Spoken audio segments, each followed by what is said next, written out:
In Uganda, 41% of people live in poverty despite they achieved significant milestones over the past 3 decades, with poverty rates standing at 21.4% in 2016, down from 56.0% in 1993 according to the National Poverty Line. However, with COVID-19 outbreak in March 2020 that left most sectors in crisis and yet enhanced population growth due to early unwanted marriages, teenage pregnancies, less sensitization on family planning methods, limited public health services due to restricted movements during the lockdown, Ugandans are prone to extreme poverty. As a result, End Poverty-Uganda, a non-profit organization, becomes relevant in such prevailing conditions since it craves eradicating poverty in societies through all possible means. Vincent Agaba, the country director, says the organization envisions a poverty-free society. We have hands-on projects and activities that we help our society to get out of poverty. We have mobilization for these people. We do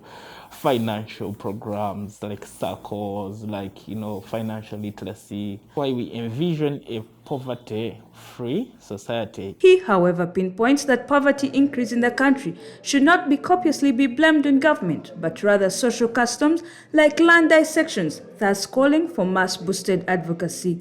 You will hear so many people blame the government. But yes, the government has a little part to blame, but it is not entirely the government. You can clearly see how our society has been arranged.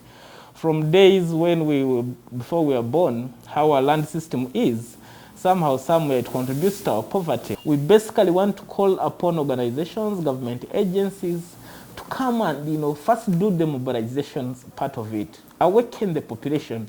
Tell them there is a problem of poverty that we must fight together. Hawa Ali, woman leader Chisasi Zone, Kabalagala Parish, advises women in her dominion and beyond to embrace circles and teamwork in order to eradicate poverty as their main objective, since women play a vital role towards development right from family levels. Hawa adds that when women come together in groups, it makes it easy for the government to extend any form of support to them through its mass development programs. Twandibadde tukwatira wamu naddala ng'abakyala si mu kitundu kyange kyokka naye n'awalala wonna. Lwaki njogedde bwentyo nti ebiseera ebisinga bamaama obuvunaanyizibwa obusinga buli kufa abakyala mu maka, ate ng'emirimu egisingira ffe tugikola mu bitundu byaffe. Tuba tulina okwegatta tusobole okuba nga tukolera emirimu egyawamu egisobola okutukulaakulanya ne gavumenti esobola okujja n'etuyambako. Salongo Amos Katumba, chairperson Chisasi Zone, applauds the government for establishing the Emyoga project, citing how it has benefited citizens through their respective groups. The government has come in to help us. Like when it started the project of Emyoga to fight against poverty, not only in our area, but also in other areas. But basically in our area, some of the members of the zone are benefiting.